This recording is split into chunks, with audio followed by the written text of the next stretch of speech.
Assalamualaikum dan selamat pagi kepada semua pelajar PSB tingkatan 1 yang dikasihi.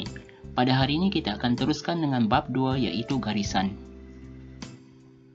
Terdapat 4 objektif pelajaran kita pada hari ini. Yang pertama, kita perlu mengetahui definisi ataupun maksud garisan. Yang kedua, kita menyenaraikan jenis-jenis garisan. Yang ketiga, kita menyatakan fungsi garisan.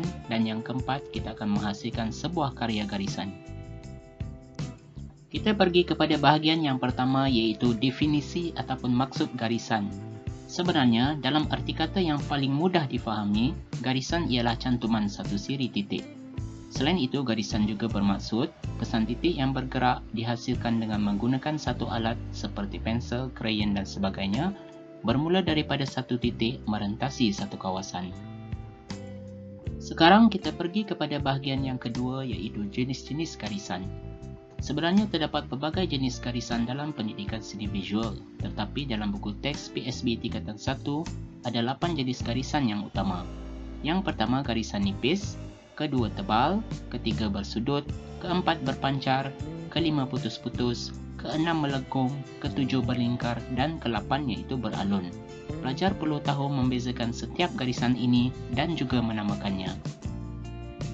Berikut ialah jenis-jenis garisan yang lain. Di antaranya ialah garisan melintang, berliku, berpenjuru, perpendikular, diagonal, nipis, bersilang, serabut dan sebagainya. Kita pergi kepada contoh-contoh garisan yang terdapat pada alam semula jadi. Contohnya ialah pokok buluh yang mempunyai garisan tebal dan nipis, pokok kaktus yang mempunyai garisan berpancar dan juga siput babi yang mempunyai garisan berlingkar. Kedua, contoh garisan pada objek buatan manusia. Contohnya ialah garisan melengkung yang terdapat pada menara berkembar Petronas, garisan tebal dan menegak pada pagar, dan juga garisan melintang pada landasan kereta api. Yang ketiga, kita akan lihat contoh-contoh garisan pada hasil karya seni. Contohnya karya seni Ismail Abdul Latif, Nightbird Paradise 2001, yang mempunyai garisan nipis, putus-putus dan menegak. Yang kedua, logo KPM ataupun Kementerian Pendidikan Malaysia yang mempunyai garisan tebal dan menegak.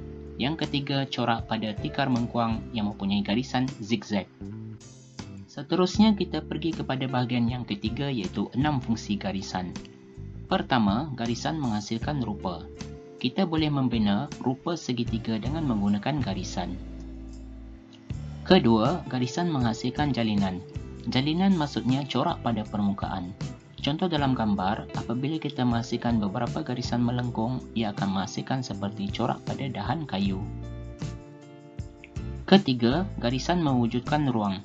Contohnya, objek ataupun ruang yang berada dekat, garisannya adalah lebih terang, jelas dan besar. Tetapi apabila semakin jauh, contohnya bukit, garisannya semakin kecil. Keempat, garisan menghasilkan bentuk. Contohnya, apabila kita mewarnakan satu sisi pada segitiga ini, ia akan menghasilkan bentuk seperti bentuk piramid. Kelima, garisan menghasilkan ton. Contohnya, apabila kita menghasilkan garisan yang tebal dan juga rapat, ia akan menghasilkan ton yang gelap. Tetapi apabila kita menghasilkan garisan yang jarang dan cerah, ia akan menghasilkan ton cerah. Yang terakhir, struktur garisan mewujudkan bentuk. Contohnya, apabila kita lingkarkan dawai kepada botol, hasilnya adalah dawai yang terhasil akan mengikut bentuk botol tersebut. Baiklah pelajar sekalian, sekarang kita telah sampai kepada kesimpulan pelajaran. Di sini cikgu berikan 3 kesimpulan yang utama. Pertama, garisan ialah cantuman satu siri titik. Kedua, ada 8 jenis garisan yang utama. Dan yang ketiga, ada 6 fungsi garisan yang perlu diketahui oleh pelajar. Sekiranya ada yang tidak faham, boleh PM kepada cikgu secara personal. Untuk bahagian hasil karya, pelajar diminta untuk menghasilkan corak pada objek. Pelajar perlu melakarkan satu objek yang mereka minat, kemudian hiasi dengan pelbagai garisan yang anda telah pelajari. Jadikan garisan itu sebagai corak objek. Berikut ialah gambar contoh hasil karya.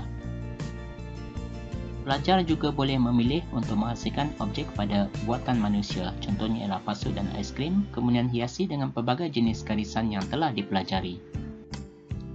Pelajar juga boleh menghasilkan objek pada alam semula jadi, contohnya ialah burung ataupun ikan atau apa saja haiwan yang mereka minat, kemudian hiasi dengan pelbagai jenis garisan pada objek tersebut. Contoh lain, pelajar boleh memilih salah satu bunga berikut ataupun mana-mana bunga yang ada, kemudian hiasi dengan pelbagai corak. Baiklah pelajar sekalian, itu saja pembelajaran kita pada hari ini. Cikgu harap kita akan berjumpa lagi pada bab yang seterusnya. Assalamualaikum warahmatullahi wabarakatuh dan sekian terima kasih.